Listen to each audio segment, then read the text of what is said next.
Okay, good evening, everybody, and welcome to the Board of Selectmen meeting. Tonight is December 17th. I'd ask everybody to please rise and recite the Pledge of Allegiance. I pledge allegiance To the flag of the United States of America and to the republic for which it stands, one nation, under God, indivisible, with liberty and justice for all.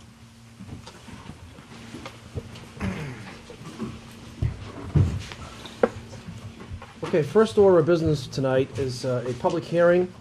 At this point, I officially declare the public hearing open for the purposes of talking about Rory O'Connor's Irish Pub license renewal.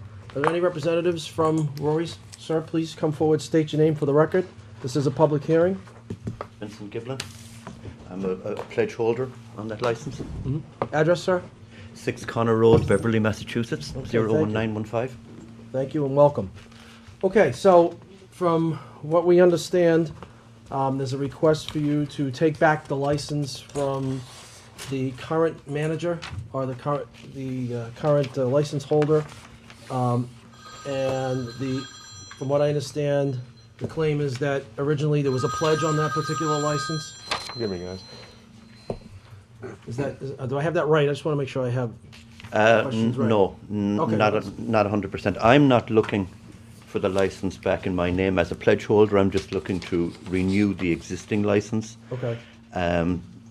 The license is part of a loan covenant that I'm just trying to keep alive till we get a resolution to the problem, and subject to state regs as issued by the ABCC, a pledge holder can renew the license.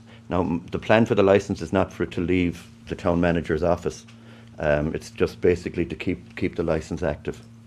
Okay. And right now, the establishment is closed. That is correct. And are there Now, any- you're hearing stuff secondhand from me, by the way. I'm not directly involved in, I mean, I can tell you what I know, but I'm not directly involved in any of the goings on. You were the former manager and owner of the business itself. Correct. Not the real estate, but the business piece of it. I'm one person removed from that. I sold that on November 8, 2011. Okay. Right, I took back some paper on the current owner, and the license was part of I have a the UCC one, right, on that license. So we did pass this through legal counsel, and from what I understand, and I could, again, going through it, I'm not an attorney. However, what our legal counsel has says, when the original license was issued, there was never a pledge holder issued also with that, against that license, that particular license. Therefore, we as a board cannot renew the license to a pledge holder because there was never a pledge holder in the first place. Now, if I don't have that right, Mike, please let me know. Well, Mr. Giblin says you said you're a pledge holder. Yes. Have you applied to ABCC to be a pledge holder? I need to check with my own attorney on that. To the best of my knowledge, probably I think he probably just put in the UCC filing against the actual business name and all of the assets. Right. Of Because that business. there's a big difference between a UCC and being a pledge holder. Okay. Because the other part of the procedure is you have to apply not only to the ABCC to be a pledge holder, but you have to apply to the local licensing board, Okay. which are these guys. Okay. So you haven't, to our knowledge, we checked with ABCC, applied to be certified as a pledge holder. Okay. Okay. I can take that up with Joe Devlin, but I have no reason to doubt that what you're saying is correct. And normally, the reason that you'd want to renew the license as a pledge holder, because in most cases, there's value in the license. Except in Georgetown. Precisely. No, I'm fully aware of that. I'm fully aware of that. We have six still. Yeah, that haven't we- been Can't give them signed. away. Yeah. Well, the way I had looked at it was that I knew that if I was paying, say, the $925 to renew the license, when when whatever gets resolved, and a new license gets issued, that then a new guy comes in and pays $925, whenever that gets done, because I understand that the license can't be transferred as such. You have to apply for a brand new license every time. In the way I also understand, if you were a pledge holder, you would have to go through some type of foreclosure proceedings or foreclosure action to take back that particular asset. I don't know why that would happen if there was, unless there was some real value to it, to pay all that money to go ahead. Well, and do that. it's wrapped up with all of The the whole- equipment in Okay. that business, and Great. if I don't have to go through a foreclosure hearing and the costs associated with that, then I would rather not absorb that pain either. Understand, okay. So I think from what we've been told, that you have some additional work to do to maybe secure some type of pledge, and you have to start with the ABCC rather than here. But I don't know if you can pledge now, even though the I license was has going not to say been renewed. So, but technically the license Is is gone. gone. Right. As of December 31st or Right. November 30th, I guess, if there wasn't a renewal put in place. right. Okay. All right. I think I'm a little bit smarter and know a little bit more now than before I walked in. So, all right. Thank you very much. Any other and- information to bring forward in this public hearing? No, Okay. that's it. Hearing that, I would officially close the public hearing at 7:08 PM. Okay, we need a vote on that? Or we just Not to close the hearing, No. but you need a vote on the renewal of the Right, license. when we Yeah. get there, when we get to that particular piece. Okay. Okay, Thank thank you, you. sir. Thank you. Thank you, have a good night. Good luck. Good luck, Vince. Okay. And now that we have that out of the way, again, we had a public hearing that had to be scheduled. I would ask at this time that we, everybody here and the board, reflect on the events that has happened in Connecticut, and that we have a 1-minute moment of silence in remembrance of the victims of the school shooting in Connecticut. So.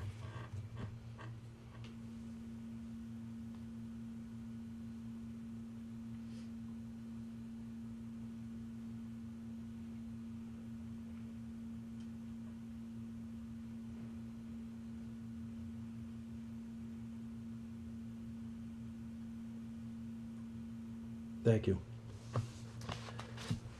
Okay, at this point in our agenda, I'd like to ask and officially congratulate Lenny Mira on his successful campaign. He's going to be our new state rep, so Lenny, how are you? Thank you, David. No, You great. been busy? It's been very busy, yeah. We just came back from 3 days of new legislator academy. They sent us out to UMass and Amherst Wednesday, Thursday, Friday of last week, and it was very informative, very instructive. Everyone's great. Speaker DeLeo was there. Minority Leader Brad Jones was there as well. Spoke to us for quite a while, actually. We met with people in the media, how to address them, but the most informative part, I think I have to say, was Representative Brian Dempsey of Haverhill. He's chairman of Ways and Means, and he did a big slide presentation of our current economic and fiscal situation in Massachusetts. It was quite extensive, showed us a lot of charts and graphs, showed us the budget, showed where revenues are, and I'm sure you've heard by now, revenues is about $250 million lower than what they anticipated. So I think what he's trying to tell us is just a basic warning that revenues are a lot lower than what they were, and that's what we're going to be looking at as soon as we get sworn in. So I'm not sworn in yet. That doesn't happen until Wednesday, January 2nd. It's always the first Wednesday in January, and it's my first elected office, so I don't even know how that goes, but I'm very much looking forward to it. And I've been making my round, meeting boards of selectmen like yours. I just want to get my name out there, introduce myself, let everyone know my door's always open. And once I get a phone extension and an email, I'll be giving you that, because my favorite part about campaigning, I think, is going to be my favorite part about serving, and that is just talking to people in town, and especially people like yourselves that do the town's business. And we're going to be very busy. It's going to be very eventful. There's a lot of work to do, and I'm very much looking forward to doing it. But by all means, I have my campaign literature still out there, my phone number, my website. You could always email me or call me with the information if that's still active. And I always like hearing from voters, always like hearing from, Can you let us know what this way people know, what's the website, web address? it's email really, address? it's my name, LennyMira.com. So it's LennyMirra, LennyMira.com. And the phone number is 978-888-5212. And that'll go to my cell phone, I answer it myself. By all means, if you have any questions or concerns, I've already heard from quite a few people, and like I said, it's actually my favorite part about this job is just hearing from people, so look forward to serving. Well, on behalf of this board, we wish you the best, and we Thanks. really want to work with you to help out not only the Commonwealth, but also the, in particular Georgetown and the surrounding communities. So we're willing to work with you and keep the lines of communication open in any way we can help. We can, we'll certainly, certainly a phone call away or an email away, so. Thanks, I appreciate it. Congratulations. Anybody want to add anything? Or? Lenny, I think you're the token Republican that won a seat in Massachusetts. It was 2 days after the election before I even knew that, so. I gave a speech at a group, and they introduced me as the only freshman Republican in the entire state. And I said, I can't be the only one, and they said, yeah, you're the only one, so. There's hope, is what you're saying. There is hope, there's always Republicans hope out there. Yeah, there's always hope. Good job, congratulations. We're, Thanks. as our chairman said, we're looking forward to working with you and seeing if you can give that silver bullet to us to fix all of our fiscal woes. We're gonna work on it. Sure. Okay, great. Thanks. Congratulations. Best of luck. Okay, let's go right down the agenda here, which I had in front of me for a minute. We obviously have the warrant. Everybody take a look at that. We have minutes, both regular and executive session for December 3rd. The executive session minutes keep coming fast and furious and keeping you guys busy. Thanks, Dave. So, do we have, Mr. Chair, I move that we approve the minutes for December 3rd, 2012 for the general session. Second. okay, we have a motion and a second. Any discussion on the motion? Mr. Fowler, you have that look on your face. Well, I gave a couple of corrections to Janet Okay. about the vote that need to be on page 5 or 6. Okay, I don't believe it was unanimous okay, on the common vicular for the Liquor Barn, Crosby's Marketplace, VFW, Shays, Charles C. Dame, Georgetown Bowling Lanes, that one there. okay, yeah, because we, Abstained, Phil, yeah. yeah, Phil and I abstained, you're And right. then lower down on the trap shooting, I believe Stu abstained on that one. Okay, So, and Janet has agreed that, but then on the first section again, not to drag an old thing through, but, the after warrants and minutes, the first paragraph there, I would just ask that it be corrected. It says, Mr. Smith asked Mr. Fowler if he felt something inappropriate was done. Mr. Fowler stated that no, he just wanted it discussed, and I think my answer was more, I don't even know if that was the actual question, but I think my answer was just that I'm very uncomfortable about it. I don't want to be on record as saying, no, I don't think nothing was, because I don't think it was correct, all of what happened. so did you give? So that- maybe just strike the last sentence, or or just say that Mr. Fowler stated he was very uncomfortable.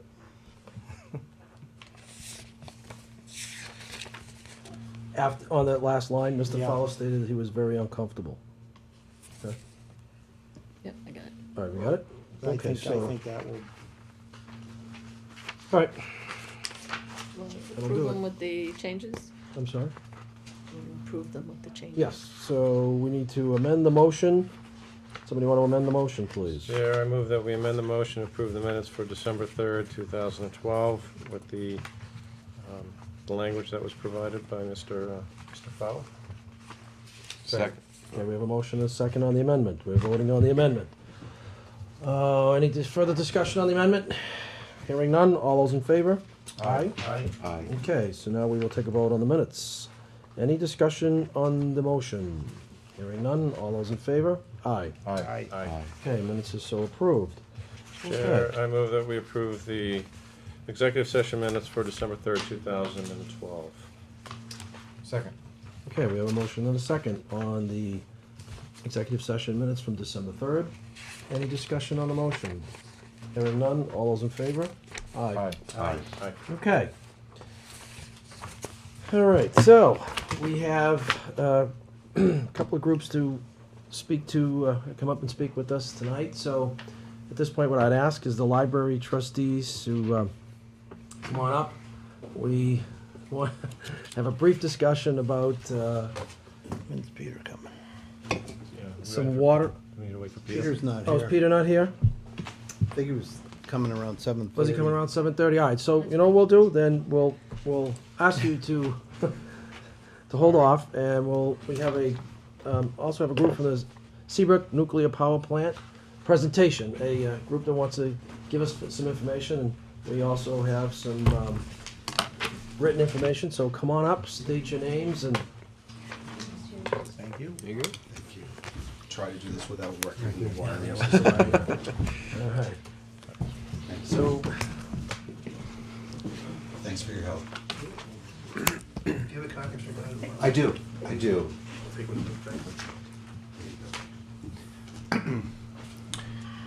okay, gentlemen, please state your name so we Sure. we know. My name is Bruce Scud. Thank you, Chairman, for allowing me to be here today representing a local grassroots group called No More Fukushimas. I'm a retired guy who lives in Newburyport, and I'm one of the co-founders of No More Fukushimas. I want to make clear, since I'm talking about the Seabrook Nuclear Power Plant, that I am not a nuclear engineer. I'm not a nuclear physicist, and I think it's important to lay that out. I am going to get into some technical matters here as a layperson rather than a technical expert. The one qualification I have is for the last 30 years, I've been working for the United States Congress for the Government Accountability Office. It's a watchdog agency, and I've been reviewing a broad spectrum of programs over the 30 years, writing reports and writing testimonies. Thank you, Paul, for being a Georgetown person who I'd like to be here with somebody from Georgetown since I'm a carpetbagger. And I'm You're only up the highways, a couple of exits. that's okay. not too far away for a carpetbagger, at least. And I also am being a little opportunistic because when I saw Mr. Marat was on the agenda, and since I'm speaking to elected officials, I asked him to stay through my briefing since I planned on briefing him anyway. So our mission in No More Fukushima is very simply to make public officials and the public aware of safety issues at the Seabrook Nuclear Power Plant. But in doing this, I want to make clear, we're not asking for a referendum on nuclear power. Some of the people who support us are for nuclear power, some of them are for the plant, some of us are totally against nuclear power or against this specific plant, not in my backyard, that sort of thing. So I just want to make sure you know that we are not here presenting a position of being totally anti-nuclear power. What we are is pro-safety at nuclear power plants. The Seabrook Power Plant went online in 1990 and got a 40-year operating license from the Nuclear Regulatory Commission to operate.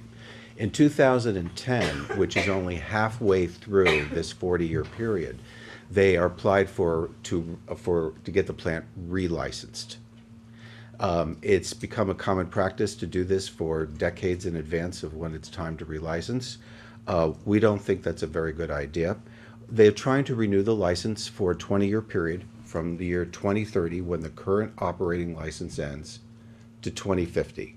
So we're really talking about from now until the 2050, so it's quite a long period of time from now. The relicensing process is currently underway, and the relicensing decision could come in 2014. I'm just giving you a rough timetable. It might go out 5 years. I have no idea, but right now it looks like 2014. It's already been kicked out a couple of times. Soon after the Fukushima nuclear plant disaster, in May 2011, the NRC reported in an inspection report, which I'm going to provide you by email, that disclosed that testing of the concrete at the plant in vital safety structures indicated the concrete had weakened. In fact, the NRC found that based on compression testing, the concrete weakened by 22%. And this is only halfway, as I said before, the operating license of the plant. So it means implication is what could happen as time went on if just in the infancy it already weakened this much. They also, besides compression testing, they used a visual measurement tool that calibrates how much cracking has gone on, and that's why it's weakening, because of the cracking. And they found that the cracking was moderate to severe. So in the inspection report, it said that the cracking was moderate to severe, and I can assure you the Nuclear Regulatory Commission would never use the word severe in a report unless they meant it. Subsequently, the NRC sent a bulletin to every United States commercial nuclear power plant attributing this degradation to something called alkali silica reaction, commonly known as ASR. Now, basically, ASR means that what's happening is that the aggregate that was used in the concrete, and by the way, the aggregate was farmed from a gravel pit in western Maine, and I have nothing pernicious to say about that they picked cheap aggregate or anything like that. It was plain old bad luck that they wound up with this stuff. That aggregate, when mixed with salt water, forms a hard gel in what is known as an alkali silica reaction, which I just alluded to. When it hardens in the concrete, it creates fissures, cracking and cracking and cracking more and more.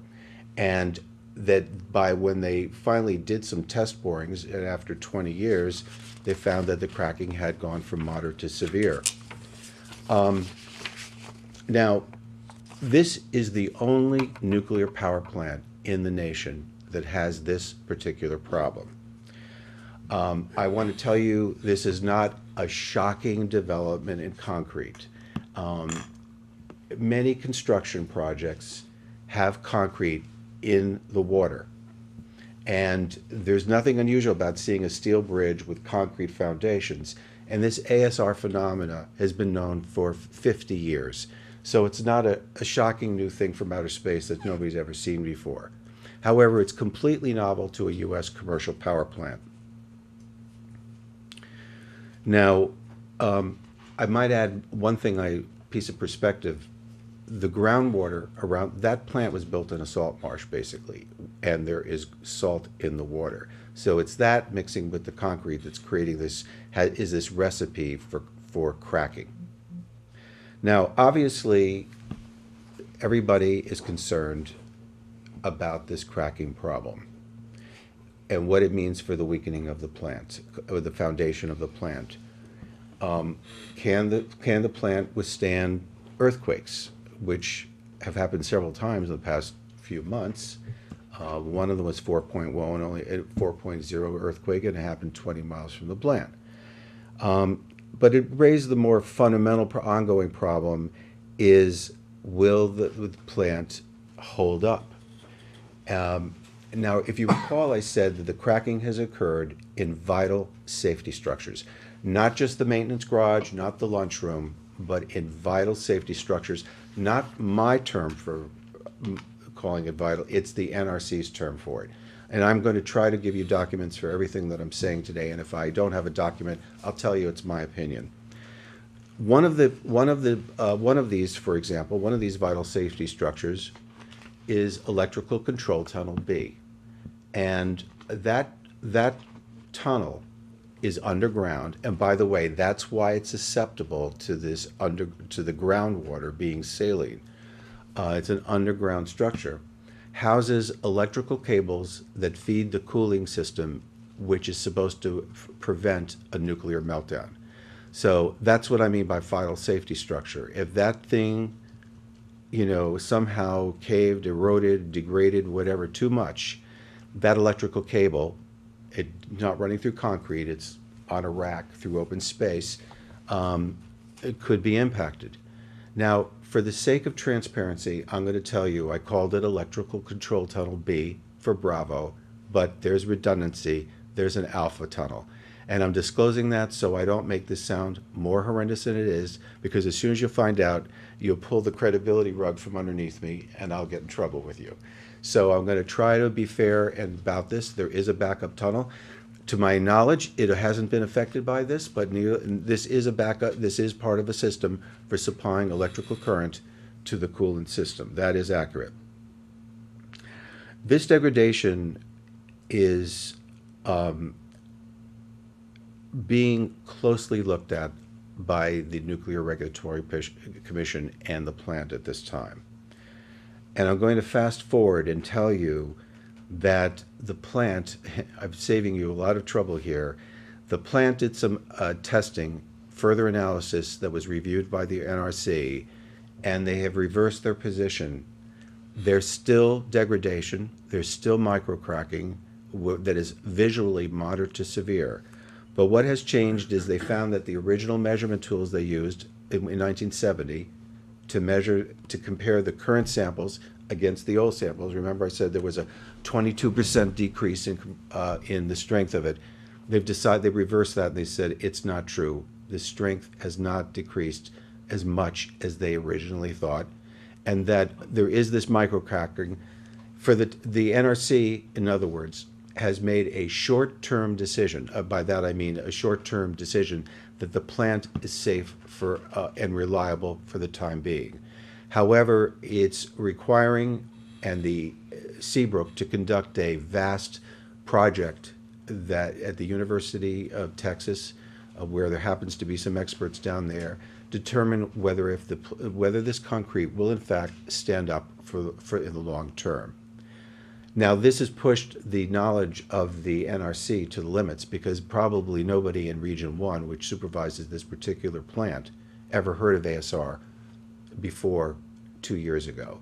So they've had to acquire quite a bit of expertise on this. As I told you, it's a novel problem at a U.S. power plant, although it's not novel to the construction industry. So because of this, they kicked out the date for the timetable, the rough timetable they used. They were going to relicense the plant in 2012. It's now maybe 2014. They say they're going to take as long as necessary to review the application for relicensing. Now I'm going to explain to you with that background that why we hope that on behalf of the public safety of the people of Georgetown, that you'll write a letter to the NRC expressing your concern about the safety of the plant. I've given you this, trying to keep within the timetable here, some background on ASR so you know what I'm talking about. The first reason for considering writing a letter is that the Seabrook plant has failed to manage the ASR problem as they should, and it cannot be trusted to do so. Just in 2011, the International Atomic Energy Agency, which is from Vienna, Austria, that's where they're out of, was invited by the plant to look at their safety procedures. In an otherwise glowing 90-page report on how safe they are at the Seabrook plant, and I think it makes my point even better. It wasn't a complete, bomb job on them. They absolutely blasted the plant on the ASR problem. Specifically, they said that the plant has known since the construction began that there was a potential for this degradation. And they blasted the plant for not doing test borings until the point they were considering applying for relicensing. They did the test borings in about 2009. They applied for relicensing in 2010.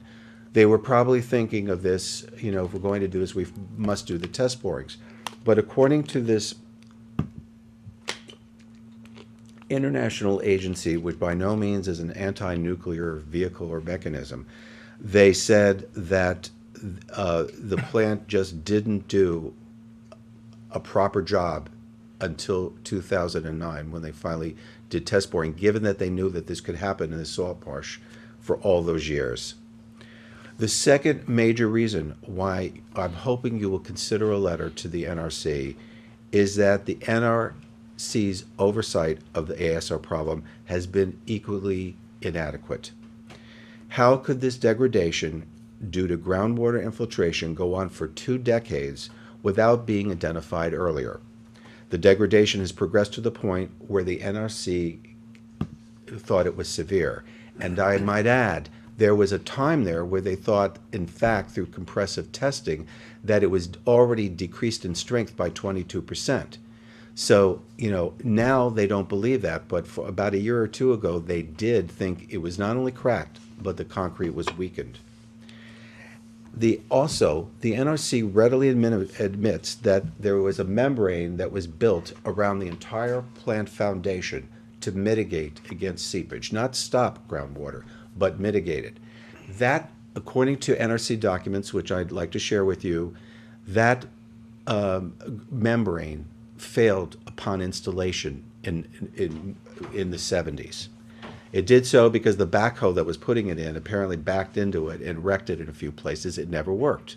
They found this out, and the NRC allowed the plant to come up with a proposal, which it did, to pump 30,000 gallons of groundwater an hour out of the area to stop this stuff from water from seeping into the plant. They didn't know about ASR at the time. Well, the pumping never really worked effectively and never has since. And this lacks oversight. They could have ordered them to reinstall the membrane and put in more pumps, whatever it takes, but they didn't bother to follow through on that. And there's no question that this groundwater infiltration was worse for it because it kept up without any mitigation device there at all. This is another example of lax oversight. One of the most disturbing things that they're doing is allowing the plant, and this is not just at this plant, so it's not Seabrook only, to apply for a relicense when it's still in its infancy. I told you it was a 40-year operating license. They're only halfway through. Well, we'd all like to get our our inspection stickers on the car approved 20 years in advance. This is more serious than a car. This is a nuclear power plant. But basically, they're relicensing the plant while the plant is still in its infancy. And even people I know who are strongly for nuclear power cannot understand why you would relicense the plant 20 years in advance. The relicensing timeframes take 3 to 5 years. It does not take 20. Now, there's two other issues I want to talk to you about. One of them is outside. They're both, one of them is sort of connected. There's about to be a study released backing existing studies that flooding due to sea rise is likely to swamp, to some extent, the Seabrook Nuclear Power Plant campus during the relicensing period from 2030 on through 2050. Basically, climate change is causing sea rises, will cause sea rises, and there will be storm surges, and I'm afraid there's going to be increased groundwater flows at the plant, which should also possibly further accelerate this ASR problem. We believe the NRC has yet to look at this problem as seriously as it should. We're trying to bring public pressure on them, honestly, to take this seriously. Don't ask me why they're not, but as I said, 20 years ago, they made the mistake of letting that membrane just go by the wayside because they couldn't figure out what was wrong that really required serious action, and they made a big mistake. The next problem is just as disturbing, except it's more here and now. This year, if you've been reading the papers, the NRC initiated, as it does routinely, a simulated radiological emergency release at the plant. In other words, in the control room, they did something to convey to the control room people that there was an emergency radiological release. I'm sorry to tell you that the plant operators failed to detect the release and did not notify emergency planning officials. This is not my opinion. This is an NRC finding.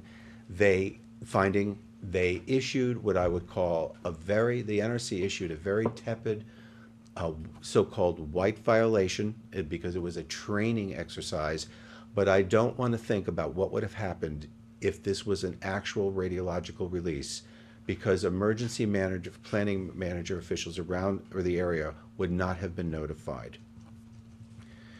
So we hope you'll consider writing a letter to the NRC, at a minimum, expressing your concern about safety at the plant for the reasons that I have just enumerated.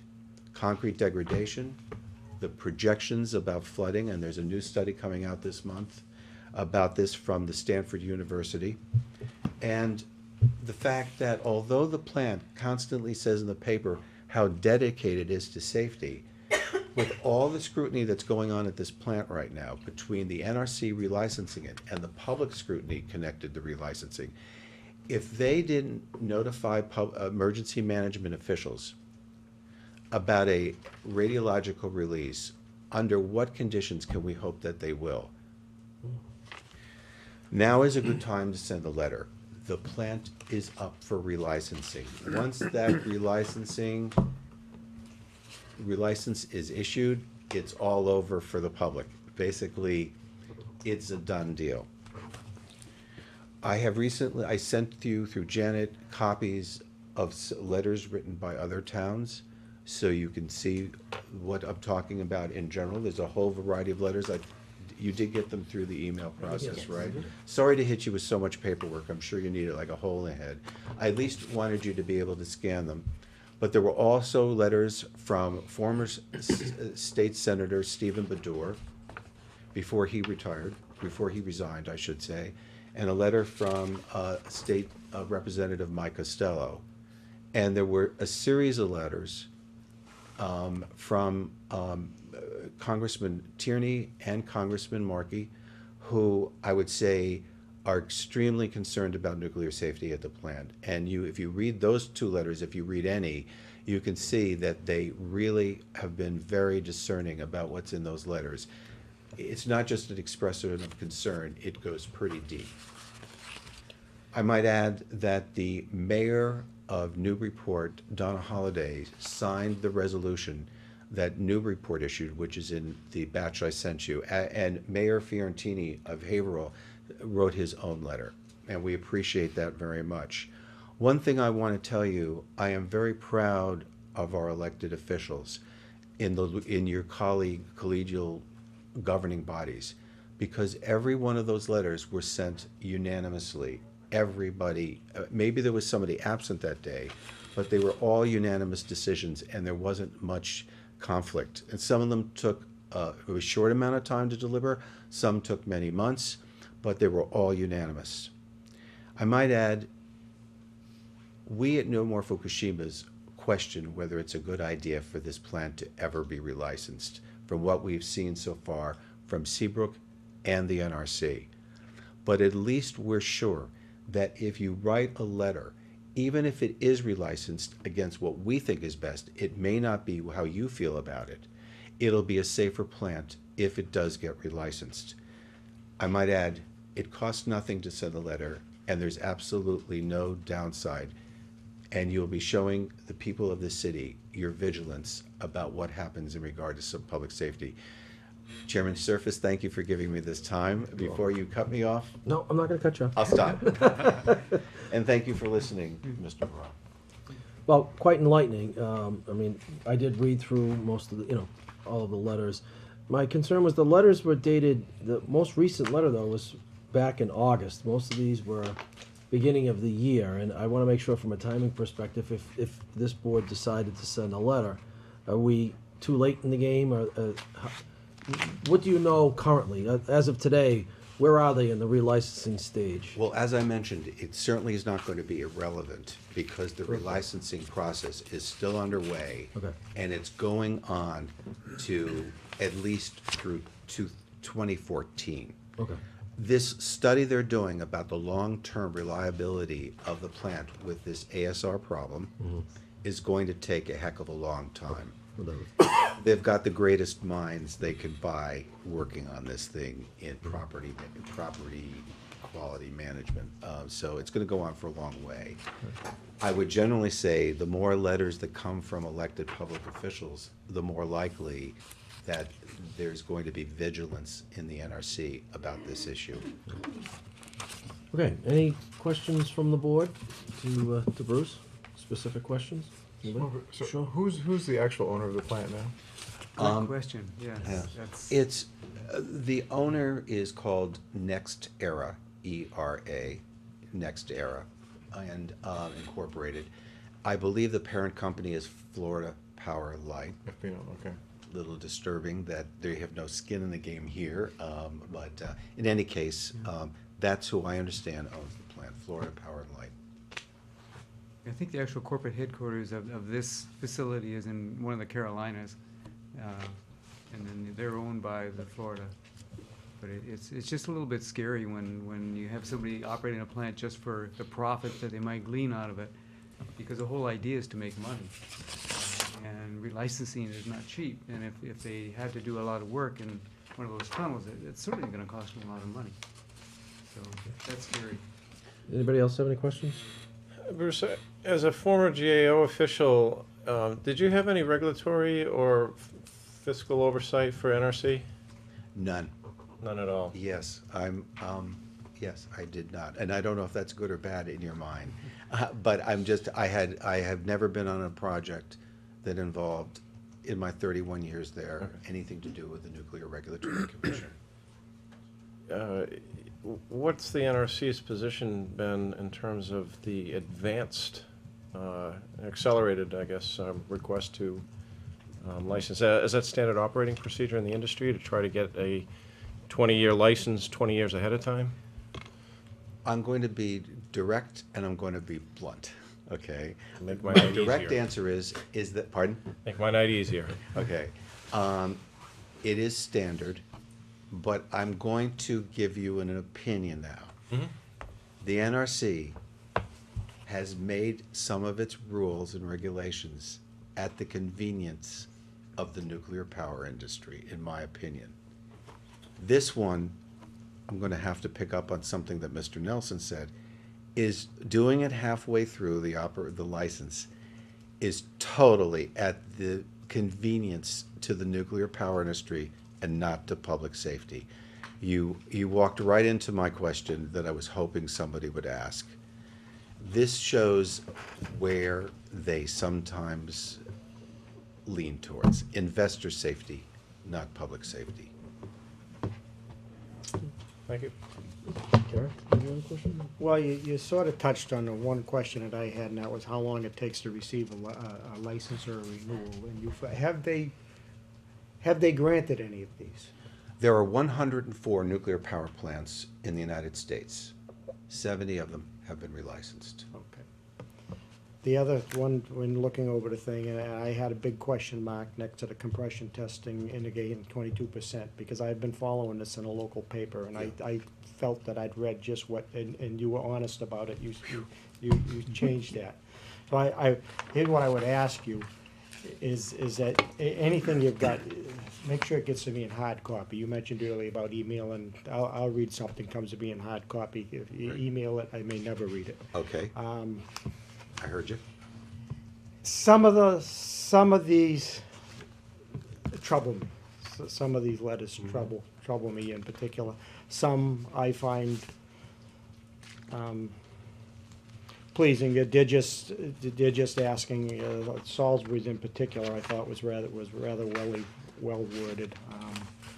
But so other than that, and the other thing that you mentioned, like as I said, it is troubling with the testing that they did. That I'd like to know more on that also. I can provide you anything you want. What I would like to do with Janet's help is at this stage, I deliberately don't I send the letters to explain what this is about. Then I usually follow up with a set of emails in your case, I'll make sure you get hard copies of the documents that I've cited today. But I go one step further. If I give you a 90-page document, and I'm going to tell you exactly what I'm referring to, That'd be because you will never get to it. Highlight. If I only make excerpts of the document, one might think that I had cherry-picked what I wanted you to see. So I'm going to, in the spirit of trying to be transparent, I'm going to give you the whole document and tell you the page numbers that I hope you look at. Thank you. And if there's something you feel is missing from the group that I send you, because I do give it a haircut, because I know you've got beaucoup paper to review. I just try to give you a select universe, not the whole thing. Well, just if I make it, you mentioned most of the boards have been unanimous. I don't know the feeling of this board, it may not be, but to the board, I would say, in particular, I like Salisbury's letter, the way that was worded.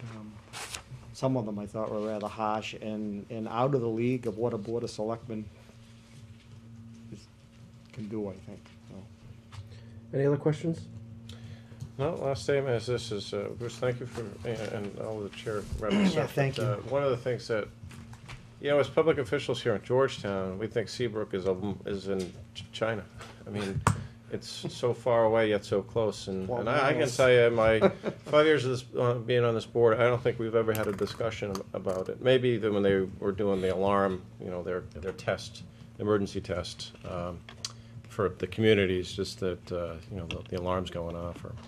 But and I don't know if we should be doing anything as a community to participate, and I suspect our public safety officials are doing that. But as our body, I can honestly tell you that we, if you ask most of the community, what do you think about Seabrook, they'll say, oh yeah, more than I'm worried about it, or it's a great thing. So I don't know if there's a way to, or should we get more involved in it. So Could you allow me a comment? Would that be okay, or is my time? I want to up? wrap it up. We Okay, have other sure, people that sure. are waiting, but, so my question would be for this board, do we want to, is there a thought process or a feeling that we want to craft a letter?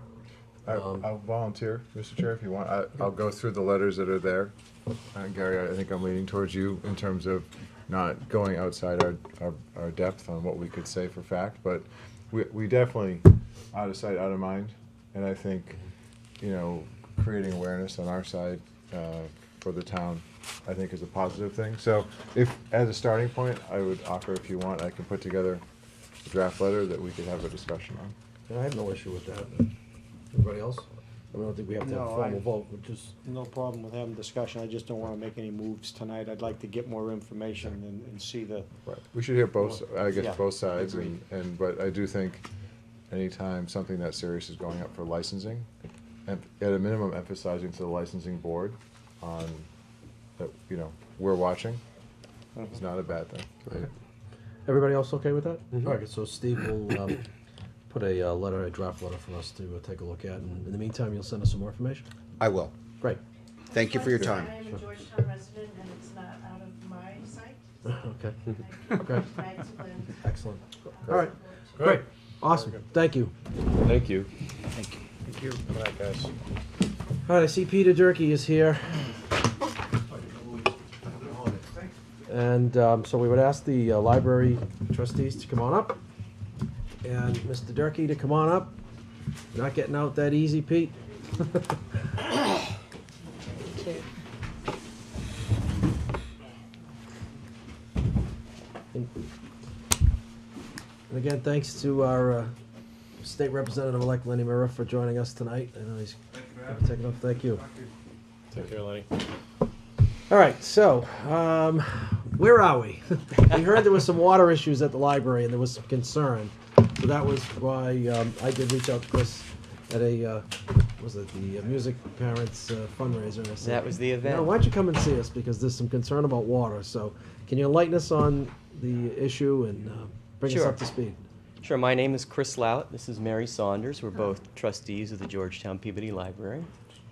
And as you stated, David, you actually witnessed an event at the library where you could see the water coming in, and then the sump pump that we have jury-rigged go into play.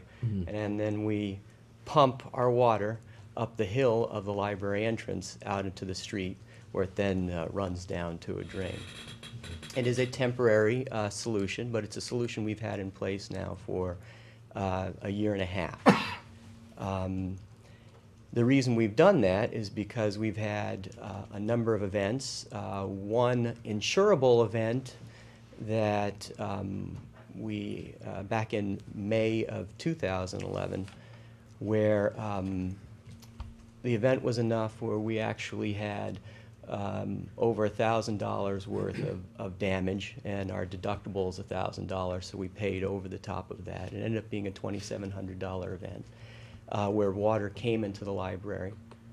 And then again, we had another event in August of 2011 where water came in the library, but the amount of money that we had to spend cleaning it up did not rise to the level of the $1,000 deductible. It was about a $700 event.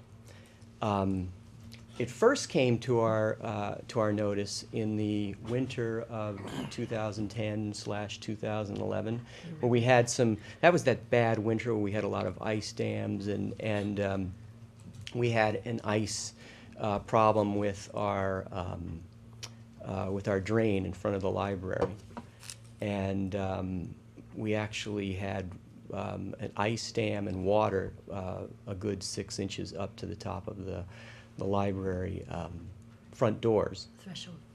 Yeah. So once we broke that ice dam and we were able to get some of the ice and some of the water out of the area, we started packing sandbags in front of the library. And we've been doing that ever since, whenever there's a major water event. Mr. Durkee was kind enough to come down in the summer of 2011, and he and Tom Falzarino, who's also a trustee of the Georgetown Peabody Library, put a snake inside of the drain and saw how, tried to determine how far the pipe went.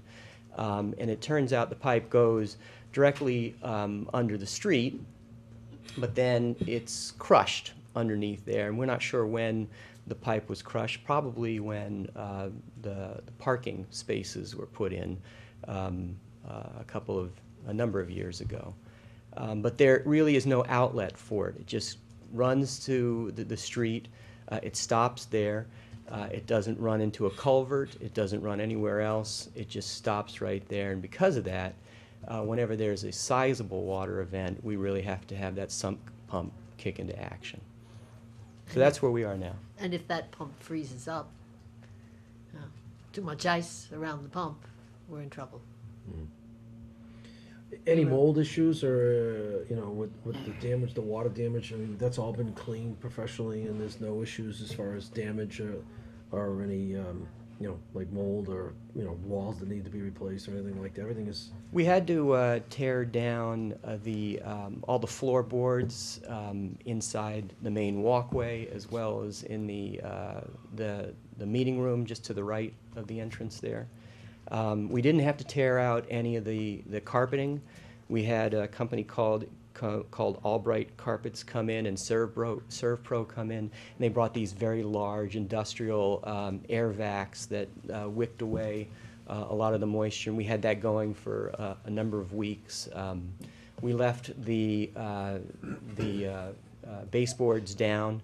We were lucky because the second time it happened, the baseboards were still down. But no, there is no mold effects or anything like that. So the crushed pipe, if that's repaired, will that help tremendously, Peter? It's definitely not going to hurt.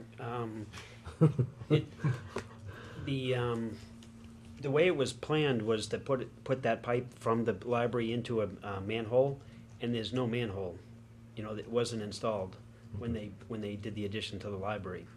And that would have helped a great deal, because right now I would say the pipe just goes into the pipe that's in the road, the drainage pipe that's in the road.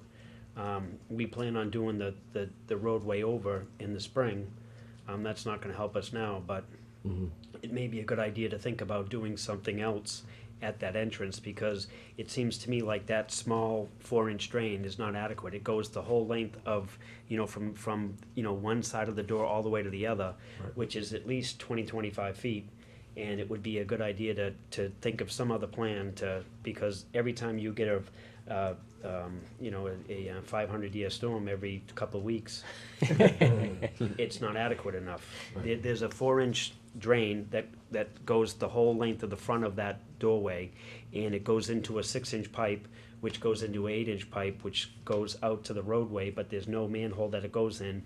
The new plans show that we'll extend that pipe and have it go into the Storm drain. a manhole. It has to go into a manhole, not a catch basin. Okay. It can't just go into a pipe.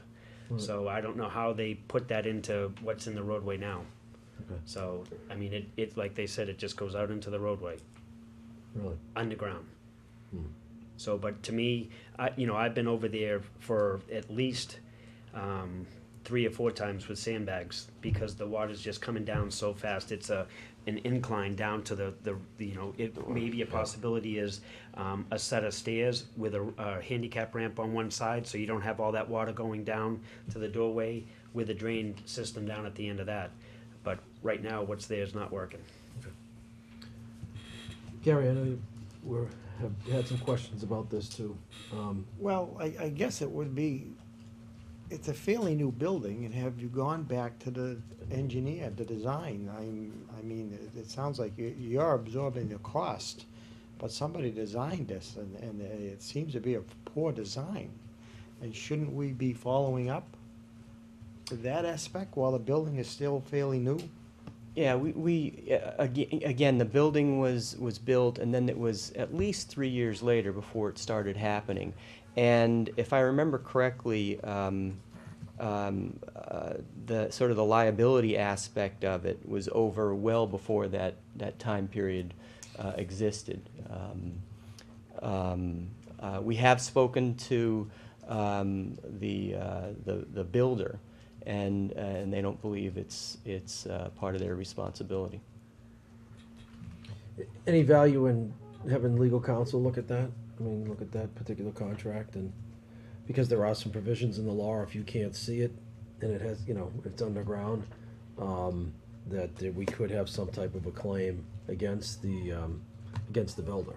I know it's kind of a stretch. I had it personally with my own home and ended up fixing some things myself, but poor workmanship that's hidden could still be subject to liability because there's a presumption of workmanship that needs, standards that need to be followed. So there could be something. I'm not an attorney. Again, I think I've said that twice tonight too. I'm not an attorney, but there could be, and we would maybe want to have the library trustees check with legal counsel to see. In the meantime, who do we have look at it, and what's the fix if we don't have the legal, to go after it legally? What do we It have an seems to me actual like fix? when we get the heavy rains that it just goes right over the drain that's there. Yeah. So that's 4-inch drain needs to be wider, and the pipe going out to the road needs to be bigger. Right. So to carry that, the heavy rains. Okay. And do we have any type of estimate on what that would cost to do, or are there any reserves for this? Again, I don't know. I was not part of the original building. There's nothing in any type of reserves that It could easily be done while we're doing the drainage work, in the roadway. in the spring. And then it's,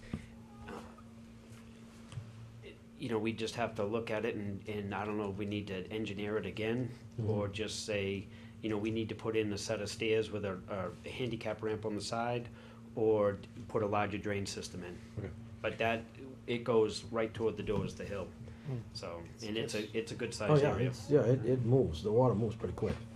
All right, Gary? One more for Peter. Peter, you know the elevations well now. Any chance that if it went into a street drain that you could get a reverse effect and actually get the street drain going back? If it's a high enough elevation that won't? Well, the pipe that is underground will go into a manhole, and we can check the elevation where they did it. I have some elevations here on these plans, but when we have it go into our manhole, which is more toward the center of the road, we can definitely pitch it down even more. Sure. And that pipe that goes into that manhole is gonna be the highest pipe. And the other ones that feed in from the catch basins are gonna be going into the main line, which is going down the street, and you won't have a problem, because it's gonna be all brand new and The street slopes somewhat. it won't matter with the street, because we're adding a So it's the lot more elevation drainage that you out put your there. drainage. Now, where are you planning on draining that to, though? I mean, that's, Down at the corner of Winter and Lincoln. No, Winter and Park. Park No, Street. Is there again, park there? Maple. Winter and Maple. There's a deep sump there, and we did tie everything into there. Question, were there any state matching funds that went along with this or anything like we're going through with the school at this point, or was this? Yeah, when we renovated and expanded the library, we had about a 50-50 breakout. And between was the state involved with choosing the contractor? Or was there a process No. involved or a certified list or anything like that? Nothing like that at all. You did use state resources to go out to bid using the central register. But it was up to the building committee in Georgetown, working hand in hand with the library, the Board of Library Commissioners in Massachusetts, to choose. The choice was ours. As long as we complied with their requirements.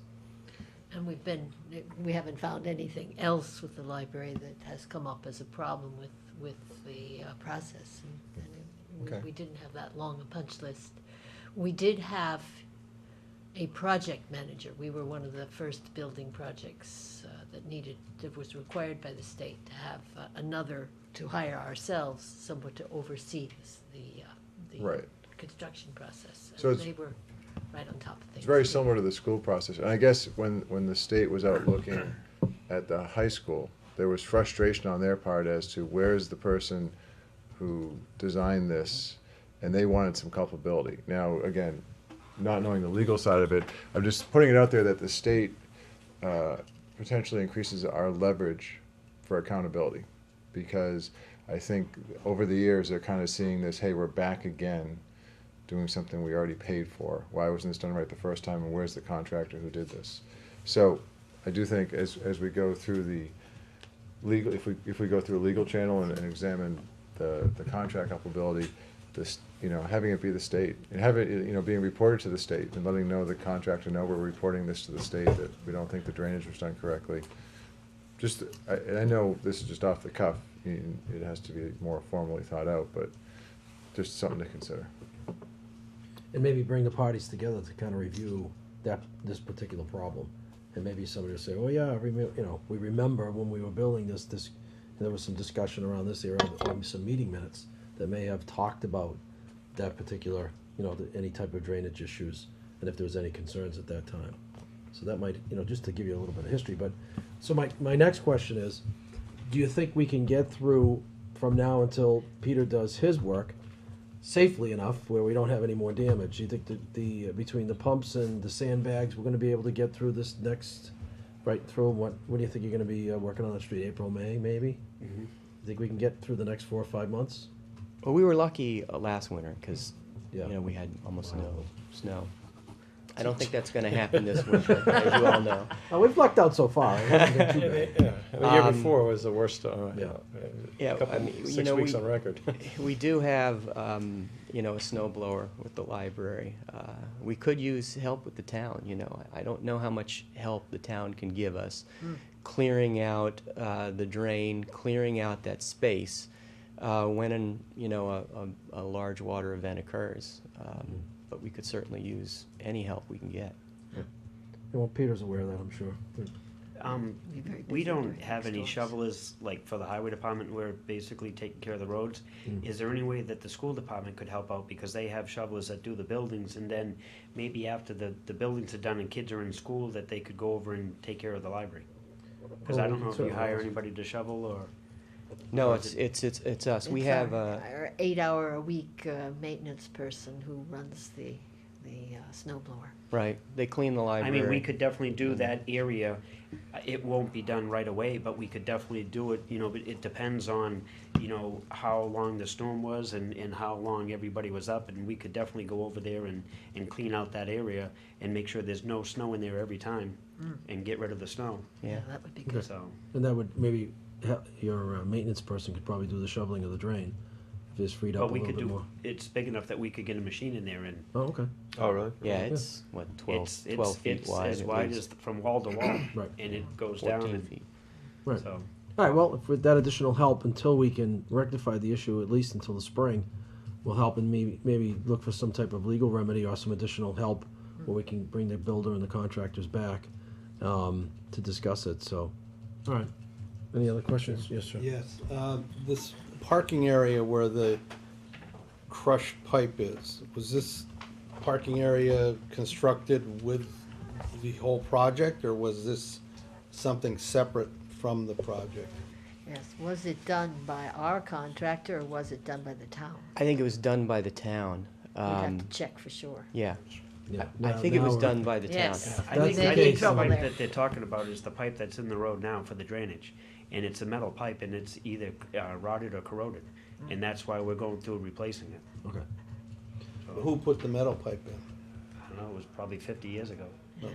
So, okay. Not So gonna it's be not any anything that, contractor that the liability. contractor, But it brings the Well- question up, is like, did they do connection that they were expecting the town to do the rest of? That's the type of thing I was kind of well, asking. they didn't, is- it shows on the plan that they were supposed to put that plastic pipe from that drain into a manhole and it wasn't done. There's Yeah. no manhole out there. Right. Oh, so there's manholes on, there's a manhole There's a on the manhole original on the plan? plan, And and they they never, didn't- never provided it? Well, and the question was who was supposed to Yeah, it was provide our that project manhole? manager. That was the contractor who would have done that. Yeah. Right. Our Okay. project manager there should, you know, our OPM there would be the person that would make sure that that's been done. And some type of, you know, punch list checkoff by an engineer, you know, to release funds and, you know, it's hard to believe that a manhole was never put in. You know, I was on the library building committee, and there was never any discussion of that particular, particular event. All right, Gary? I guess my question sort of piggybacks on what Steve was saying, it's more to Mike, and that is there any legal help out there from the state that we might contact just to save the town some charge with Copeland and Page or anything? I've heard in the past. Probably that- not, because they always tell us to check with town council. Oh, yeah. That's their favorite line. I mean, That's what I that's would we do typically is hear, yeah. start going through the bidding, you know, the contract first. And then Janet tells me there's a mountain of material. Oh, yeah. Let's see if that. Because There has to be meeting the minutes, right? previous town administrator did the bid package. In your determination, Mike, where would we fall on the timeline? I mean, do you think that we, I mean, the statutes and limitations on it? Yeah, that part I don't know. Okay. I'd just like to see if we have a case, you know, find out, look at the contract first and see what they were responsible for. And if there weren't any change orders, they could have changed ordered that manhole out. So I said, look at there has to be meeting minutes for all these. There Yeah, are. I don't remember issues. any change order for that particular event. We had very few change orders. Yeah. Now, we occupied the building 5 years ago in September, correct? So that would be, it's 5 years. 2006? No, 2007? Yeah. 2006. We I think. celebrated 5 years, Georgetown Daytime. Phil? The only question I have, the extra work that's involved while you're already ripping up the street to improve over there, is this a $5,000 problem, a $50,000 additional expense? I mean, what do we, any I mean, idea? it depends if I just add on to the pipe that's there now into our manhole, or if I go in and add catch basin in there, or if I add stairs. If stairs are gonna be big money, cause they're probably gonna be granite. So, you know, I could find out and get a price and Yeah, I think it would be wise find if out we if just. what's there is adequate, cause I know, Yeah. looking at the plan, there's a roof drain, and then you have the drain that's in that walkway area that both tie into an 8-inch line that goes out to the street. Yeah, I think, So if you've got a roof drain that's got, you know, that roof's pretty large, if that drain is going in there, maybe it's not big enough, so, you know, do we tie in to go back a little ways and make that from 8-inch to 12-inch out to our manhole? So it can, you know, cause it seems like the only time we have a problem is when it rains a lot. It's not like it's happening tonight.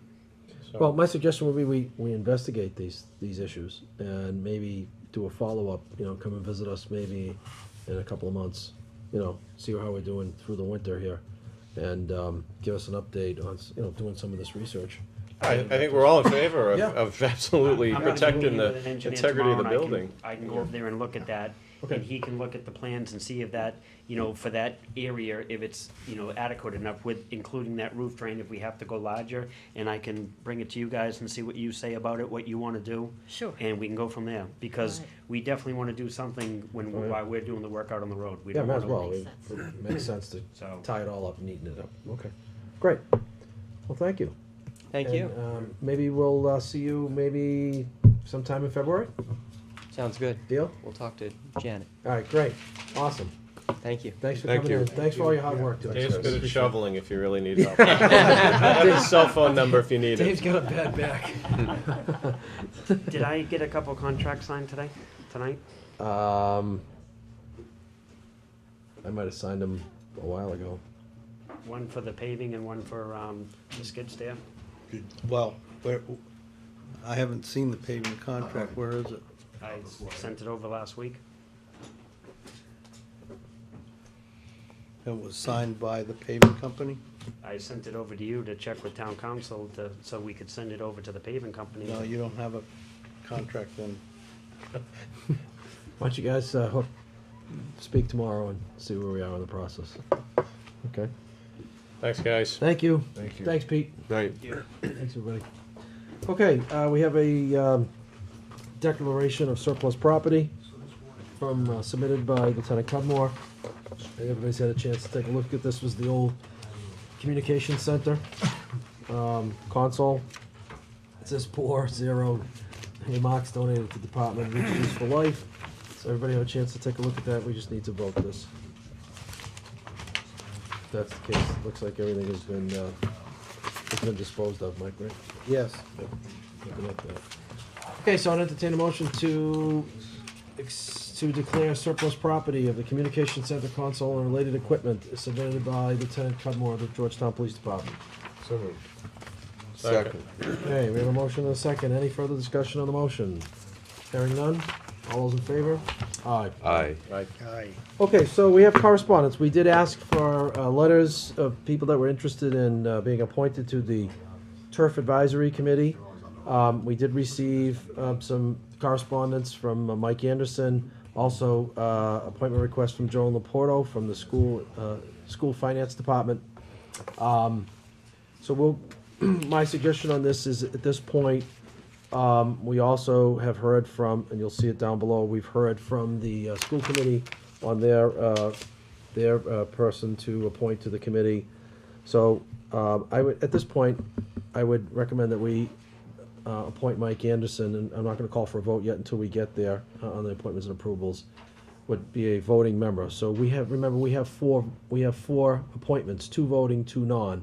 We've already appointed Carol as the non-voting. We have an empty non-voting, and then we have 2 open voting members, and I would suggest we make Mike Anderson one tonight, and then also put Barbie Linares on as a recommendation from the school committee. We're still waiting, and I'll have a discussion with FinCom for an appointment from FinCom. And then, I'm sorry? I think we've only put 2 people on, didn't we? Well, we put the GAA, two individuals from GAA. I'm talking about our appointments. We have 4, 2 voting, 2 non, right, from the selectmen. So we've already put 1 on of those 4 as Carol. So we have 3 spots, 2 voting and a non-voting open. Put Carol into I thought we did. No? Okay. Just did Jim Demento and The 2 people from GAA, right? Yeah. 2 people from. Okay, the so that, we didn't do Carol yet. Okay, so my suggestion would be also add Carol tonight. So when we get there, that's the correspondence that we have. We have a street acceptance, and town planner is not here, so Mike, can we hold off on that? Yes, There's we should. No emergency on that, okay. Selectmen's report, I know that a 911 call or the code red, there was information that was sent out today by Chief Mulligan. There's gonna be a public forum this Thursday night. I wanna make sure I have the time right on that. 6:30, I believe it 6:30, was, and that's gonna be held at the high school at the auditorium. High school auditorium, to review and discuss safety at our schools in light of the tragedy that just has transpired. I know we had a moment of silence. I would also ask that you keep the families and the children and the victims in your thoughts and prayers. It's going to be a long road for the individuals that are really, really suffering here. It's just a horrific event, and we also want to take that and review our procedures as a result, just to make sure that we're following up and we're properly training our staff and employees and to make sure that we're triple checking all of our security at our schools and throughout the town also, I'm sure. So if you can attend, at 6:30 this Thursday at the high school, again, please keep all of the families and the victims in your thoughts and prayers. Okay, moving on to the ESCO update. Mike, you have an update on ESCO? Are we done yet? I know there was cold in here a little while ago, and all of a sudden it got warm. Unless it's Well- all my hot air coming out, I don't know. Actually, there was Kind of no, warm around here. actually, there was no heat in the building this morning when everybody came to work. So we're having some- Nice, and work them hard like that. I love it. So we're having an issue with the boiler. Oh. It keeps tripping out. They're gonna replace some circuits. It's overloading the circuits right now Really? here. And then the lighting installations are still wrapping up in the schools. They were supposed to complete it last week at the safety building. I spoke to the chief today, but I didn't get any, we didn't talk about that, so I don't know the status of the safety building light retrofit. But and we're gonna have to power down the building, either, probably next week, for the installation of the cooling tower. We're gonna have to cut power to the building. How long do we know? Not yet. Can they do it after hours? Well, they're gonna do it on a Friday. Okay. Perfect. Makes But sense. it's gonna interrupt the computer system and Right. could interfere with the safety building as well, because we're interconnected. Right, they're on a generator there too, so.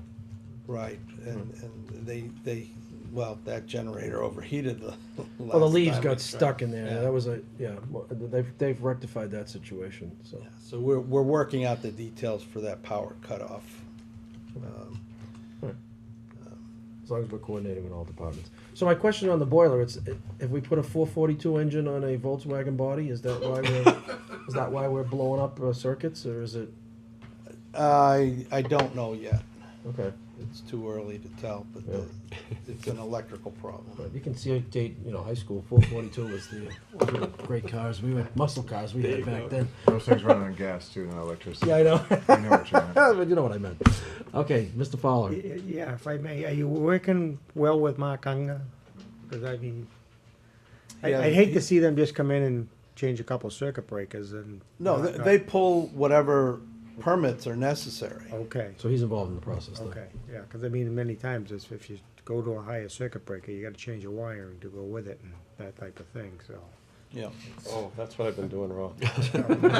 Yeah, the red one goes on the red and the black goes to I the don't black. touch electricity. Yeah, me neither. You have electric heat now, huh? Stuff in. Okay, anything else on ESCO, Mike? Not on ESCO. I'd like to talk about the budget Sure. process. I did send this information out to the board last Thursday. I met with the FinCom on Wednesday, and they established the FY 2014 budget schedule. It's condensed from previous years. I'm going to present the budget, and I will give the Board of Selectmen, that this is on a Wednesday, our second meeting in January. I plan to give a presentation to the Board of Selectmen as well for the budget, the first draft, if you will. We will be getting, the governor has to have his budget out on the 23rd. So at least I'll be using his revenue figures for our initial budget presentation. That probably almost assuredly won't be the final, but I gotta have something to go with. The big difference and the reason for being able to compact the process, we're gonna have a couple all-day Saturday meetings. on a Saturday, February 9th. We're gonna have all the departments come in and do their budget presentations on that day. And then the following, March 9th, another Saturday, the board, the FinCom will go through departmental deliberations, one-day session. The Finance Committee is very excited about it, and because they usually meet on a weekly basis when it gets down to crunch time, and there's considerable amount of burnout, unfortunately. But also, the department heads are welcoming this setup too. They think it's a great idea.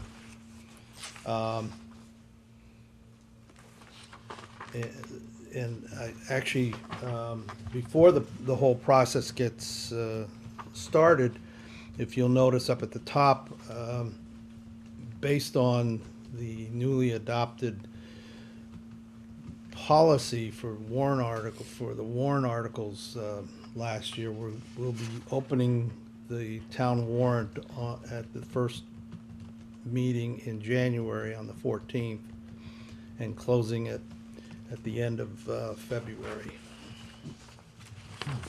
which that ties in with their February 27th review of the warrant articles. Hopefully, and we're going to hold fast, with the exception of not knowing any of our revenues. The FinCom's really got to have their business wrapped up by the 3rd, so we can get the report done and get everything posted properly. We were doing budget thing, well, we had to have a supplement at town meeting because everything came in so late. The first thing we printed was incomplete and inaccurate. So we're going to try to we have to avoid that this year. And so we're going to be wrapped up that first week in April. To give us time to get everything we need done for the May 6th annual town meeting. That's the budget schedule. As far as the actual budget is concerned,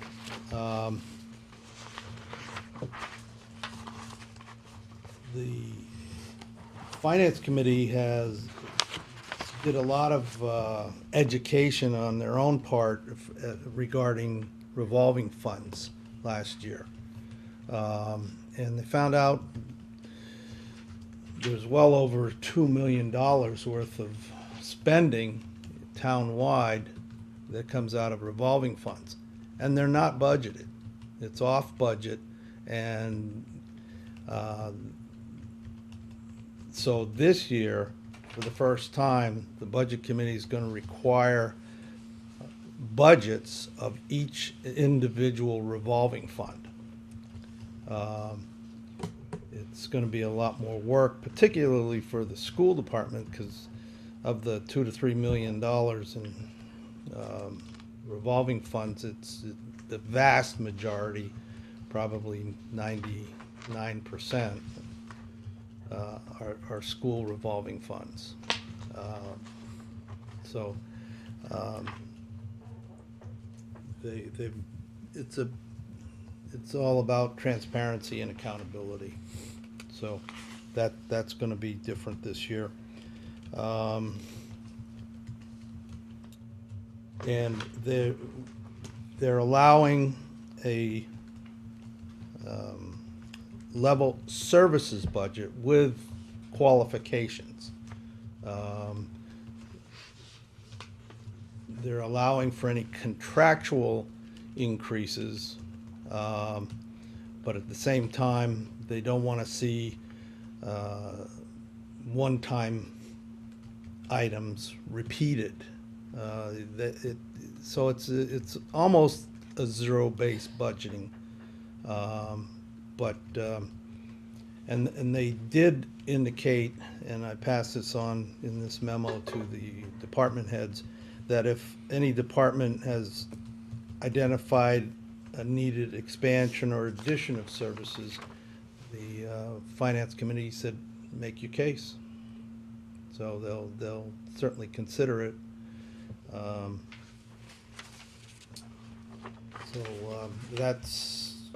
That's the formatting of the budget is gonna be different. Also, we are still going through with the munis budgeting process, but we're gonna take a interim step before we get there, mostly because of timing. But the departments were given a new budget submission form. I'm meeting with them all tomorrow, and we're gonna go over it, and it will be very similar to what we're going to use with munis. So they'll start off with spreadsheets, Excel spreadsheets, but they'll be very similar or identical to what they would be inputting into munis. So hopefully by the end of the process, the two will meld and we'll have a single budget software package to use. Good. Technical issues, the munis, what are the technical issues? Again, is it computer issues? Is it network issues? Is it software? What? Actually, it's technical on the accounting side. We don't have enough, the chart of accounts is way too, we only have 2 line items per department, personnel and operating expenses. So no there's no chart. There's no fine, fine account numbers for different. There's no sub-accounts and there's no, That's so correct. is there an upgrade that we're missing on Munis, or that's just the way Munis That's is? the way it was doing it. No, it's our own internal chart of accounts that hasn't been adjusted since the 80s. Okay. And that's another process that we're gonna have. I mean, just updating our chart of accounts is going to be a very huge process. And I'm starting the planning process now to have it ready for July 1st. Yeah, it's a lot of work. Yeah. Okay. All right, any other questions on the budget for Mike? Okay, hearing none.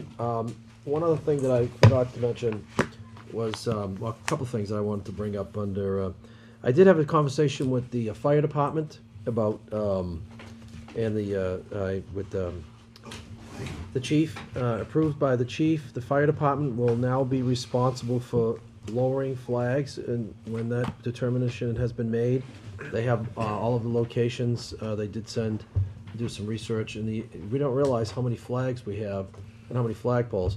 I did Town Hall here. I did Harry Murch Park and the Civil War Monument on Sunday, I think it was. So, and then I talked to the fire department and said, oh, we forgot the cemeteries, we forgot there's a whole list, pretty extensive list. So officially, we can put this in the minutes. I don't think we need to vote on it. I've asked, and the fire department has accepted that responsibility to handle the flags. Okay. Great. Yeah. Well, it's important. It's very important. I'm tired of getting soaked up. Yeah.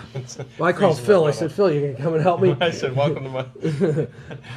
All I've right. been there before. And the other thing was, Mike, have we heard anything from your contacts about the email that we sent on changing the rules for town meeting, rather, having to go out there with a hurricane lamp in the middle of a hurricane and make, and postponing or not postponing, but just moving the meeting or opening the meeting and put into recess? Have we followed up at all? Was it MMA was going to help us with that? Yeah, nothing has occurred yet, David. Okay. All right, it's the holidays, but maybe first of the year we can pick that back up. Okay. All right, so appointments and approvals. Let's do the synthetic turf advisory committee first. So I know that's not on your list in order here, but so I would entertain a motion to appoint Bobby Linares to the synthetic turf advisory committee with a term to expire June 30th, 2013. So moved. Second. Okay, we have a motion and a second. And then again, this comes from the suggestion of the school committee.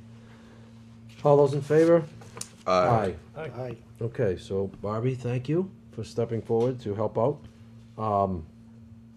Secondly is, like I said, we, meaning Board of Selectmen, have 4 appointments. 2, ultimately we appoint everybody, however, we have our own selection, which is 2 non-voting and 2 voting. At this point, from the non-voting side, I would, and I'll suggest this and somebody can make the motion to put Carol Jacobs as a non-voting member of the committee. Has she signed up for that? Yes. Mr. Chair, I move that we appoint Carol Jacobs to the Synthetic Turf Advisory Committee as a non-voting member with an expiration of June 30th, 2013. Second. Okay, we have a motion and a second. Any discussion on the motion? Mr. Fowler? Just if I may, on reading our correspondence, so it looks as if they're asking that we put Mike Anderson and Joan Right, and I, Porter as non-voting. right, and I had a conversation with Carol. I want to put Mike as a voting member. Okay, Okay. okay, that's what I've we're had, doing. yeah, I've had some Okay. correspondence back and forth with Carol, so. So we have a motion and a second. All those in favor? Aye. Aye. Okay. Secondly, we want to now put Mike Anderson on as a voting member. And then I would like to hold the other 2 appointments until our next meeting, when I get more correspondence coming in. Okay? Great, Mr. Chair, I move that we appoint Mike Anderson as a full voting member for the Synthetic Turf Advisory Committee expiring June 30th, 2013. Second. Okay, we have a motion and a second. Tongue twister. All those in favor? Aye. Aye. Okay, so we're gonna hold there. So we've. You didn't so- vote on Joan, did you? No, not yet. Holding that one. Want to have more correspondence come in. Nothing against Joan, I just want to make sure that we get this representation spread around. So right now, we have Parks and Rec is Jim Demento, we have 2 people from GAA voting, Mike voting, and Carol non-voting at this point. That's all we have. And Bobby, excuse me, voting. So they have a quorum now, right? As far as being able to meet. It might Just be need tight. more. Yeah, it might be tight. So, next meeting, our next meeting, I should have some more names and some more information to share with everybody on those appointments. Okay, license renewals. We have a request from Coach's Locker Room LLC, doing business as Coach Rock Pond All Alcohol Restaurant. There's been some correspondence on this. I don't know if you've seen it and had a chance to look at it. I have. It was copies of 2 checks. Packet. Yeah, it's in the, yeah, there's copies of 2 checks, and to the best of my knowledge, and I'll verify this with Mike, there was copies of checks that was made payable to Georgetown Light and Georgetown Water that have not been received as of yet. Am I correct in saying that? Janet checked with them this afternoon, and that's correct. Okay. So there's some significant balances that are owed and outstanding at this point. Suppose we should just hold off on that until we find out if the checks have actually cleared. If that's the will and pleasure of the board, then, We don't meet again until right. after the beginning of the year, so their license will expire on December 31st at midnight. Ah, that's right. Right. Can we do it pending receipt of all payments? Is that allowed? I don't think we can. We can't grant a liquor license with contingencies, right? It's either or.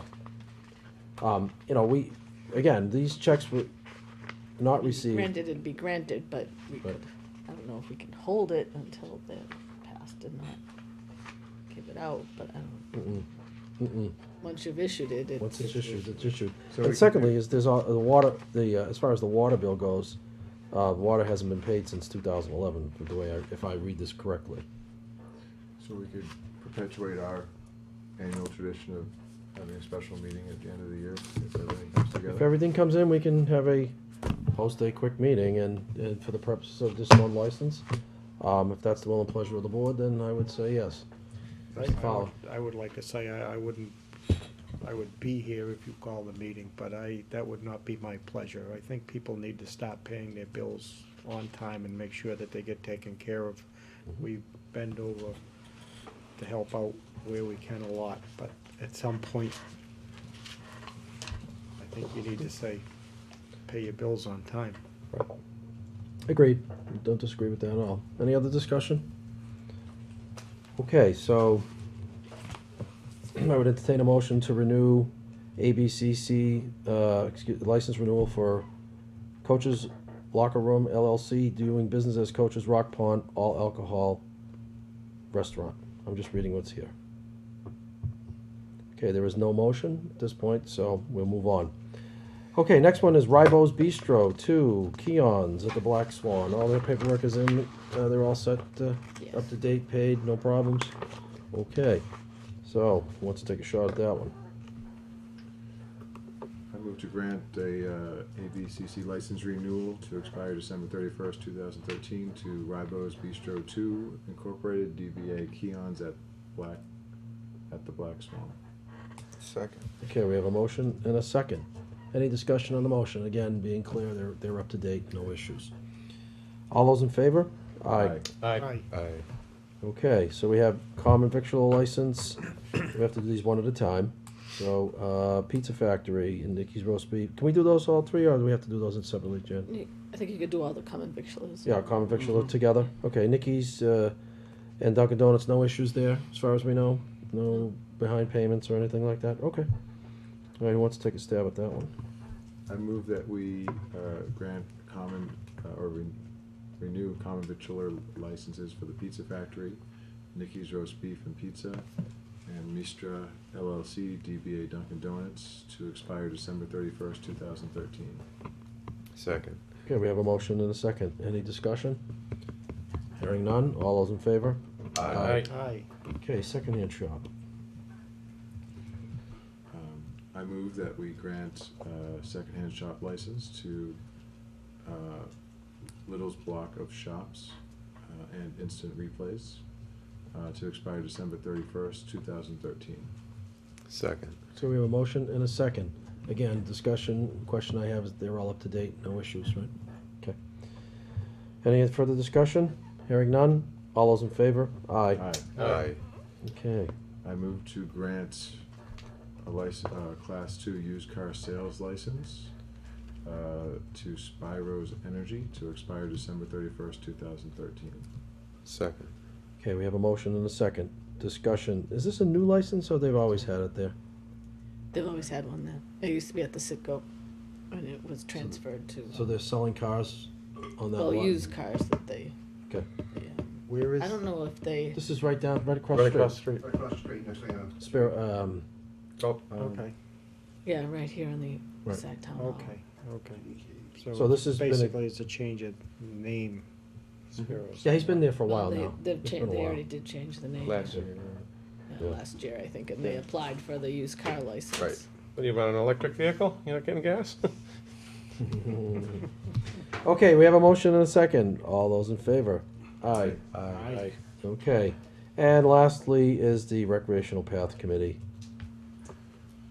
I move to appoint Sandra Martin to the Recreational Path Committee with a term to expire June 30th, 2013. Second. Okay, we have a motion and a second. Any discussion on the motion? Hearing none. All those in favor? Aye. Aye. Congratulations to everybody. Standing. Oh, we have one abstention on that. So it's four yeas, one abstention.